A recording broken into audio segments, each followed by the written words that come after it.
On a tous été fans d'une célébrité à un moment ou un autre de notre vie.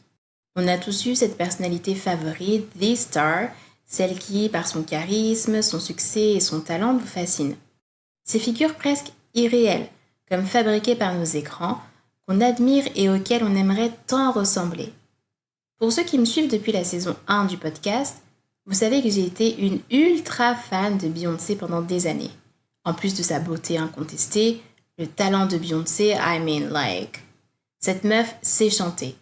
Et la petite gamine passionnée de musique et de chant que j'étais ne pouvait qu'être en admiration devant le talent et le parcours de cette figure afro-américaine. Et comme le monde m'a très vite fait comprendre que devenir Beyoncé, ça allait être un tantinet compliqué, au moment de choisir mon avenir, mon cœur a vacillé. Et c'est ma deuxième passion qui l'a emporté, les médias. L'année du bac, mon attirance pour le journalisme a pris le dessus au point que pour moi c'était une évidence. Je vais devenir Oprah.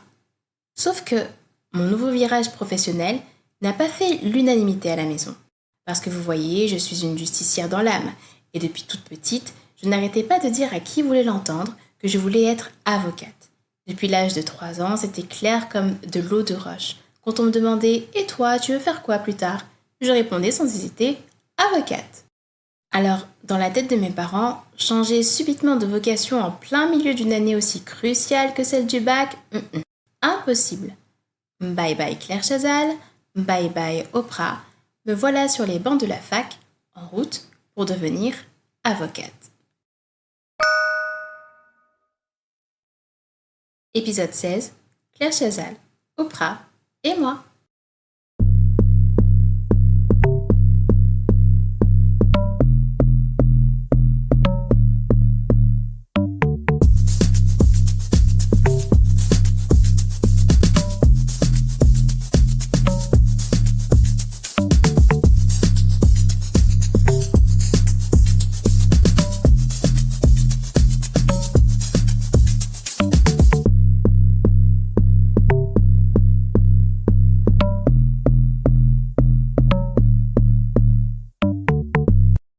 Hey guys, c'est Lucrèce, I'm back et je suis ravie de vous retrouver pour cette nouvelle saison de Destiny Podcast.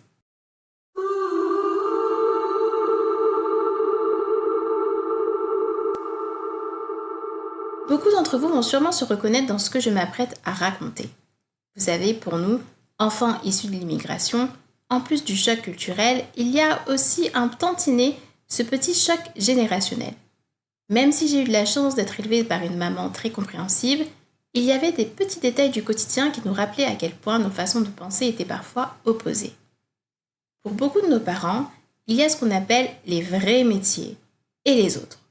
Avocate, médecin, comptable, valeur sûre.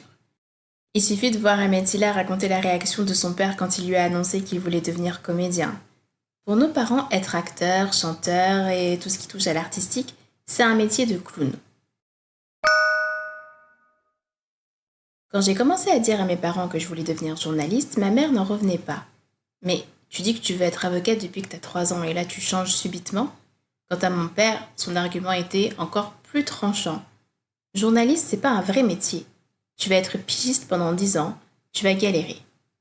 Et je sais que beaucoup d'entre vous qui m'écoutez ont vécu exactement la même chose. Nos parents ont trimé, sacrifié leur confort pour nous offrir une bonne éducation, certains espérant qu'on ait une meilleure vie que la leur. Alors, forcément, quand leur enfant débarque avec des rêves de théâtre, de cinéma ou de journalisme, comment dire que c'était pas vraiment le plan de départ. Du coup, j'ai suivi leur avis à contre-cœur pendant 3 ans. Au bout de la 3e année de fac, je n'en pouvais plus. Je sentais au fond de moi que je gaspillais mon énergie, mon temps, quelque chose n'allait pas. Ça me faisait pas vibrer. Mon rêve, ma vraie passion, à moi, c'était les médias. Devenir Oprah. Alors j'ai pris une décision radicale. Je me suis réorientée. En cachette, s'il vous plaît.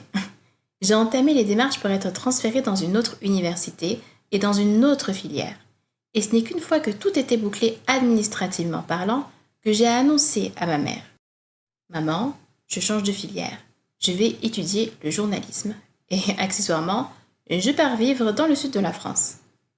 Et c'est comme ça que j'ai changé de voie.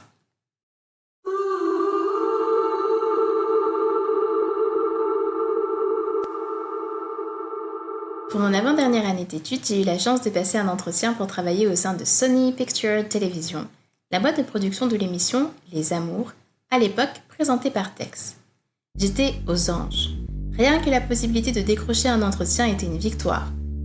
Durant celui-ci, mon futur maître de stage me demande ce que j'aspire à devenir.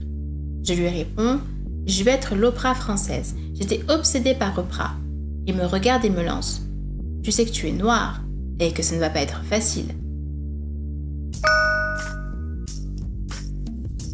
Une fraction de seconde, je suis décontenancée, mais je ne me démonte pas. Quelques jours plus tard, il m'appelle pour me dire qu'il me prend. Pendant 6 mois, j'ai eu la chance de réaliser mon rêve alors que tout le monde me disait que c'était impossible. Même Marc ne croyait pas vraiment en moi, ni en ma capacité à me faire une place dans l'univers de la télévision française. Pour lui, je n'étais pas Claire Chazal. Il trouvait que j'avais un esprit trop léger, trop funny, et que l'information était trop rigide pour moi. Et il avait raison.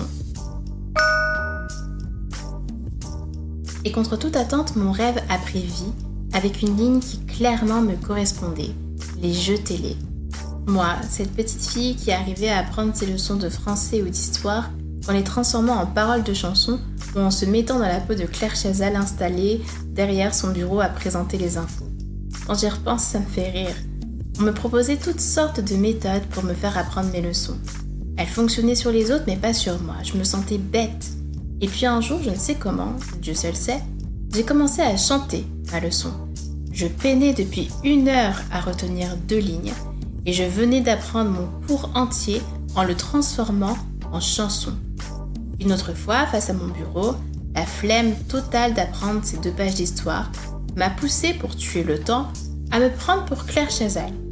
Je présentais le journal, mais mes leçons étaient devenues mes headlines et en un rien de temps, j'avais tout mémorisé.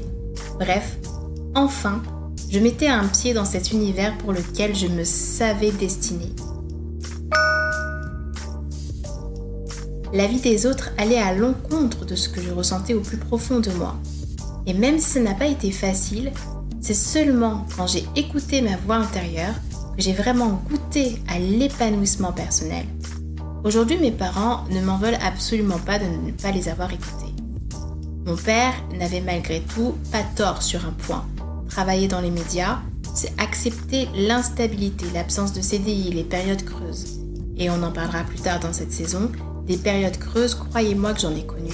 Et c'est vraiment très difficile de s'accrocher à ses rêves dans ces moments-là. Mais malgré ça, j'ai encore la grâce de faire partie de ce petit pourcentage de personnes qui vivent de leur passion. Certes, les revenus ne sont pas toujours réguliers, mais je vis de ce que j'aime.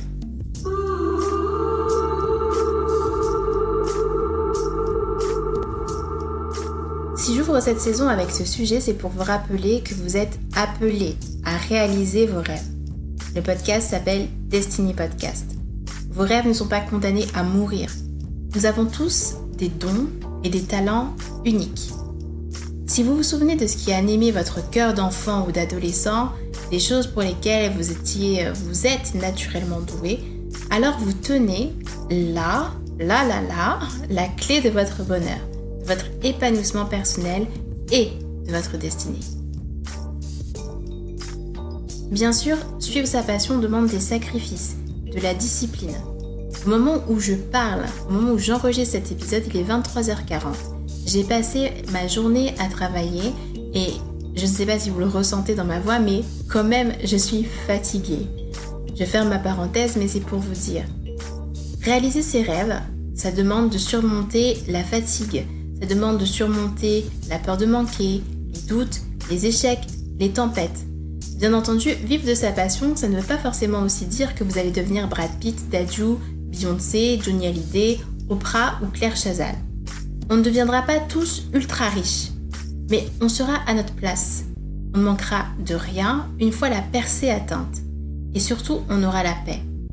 La satisfaction de ne pas être enfermé dans la prison d'un travail qui ne nous transcende pas, c'est juste incroyable.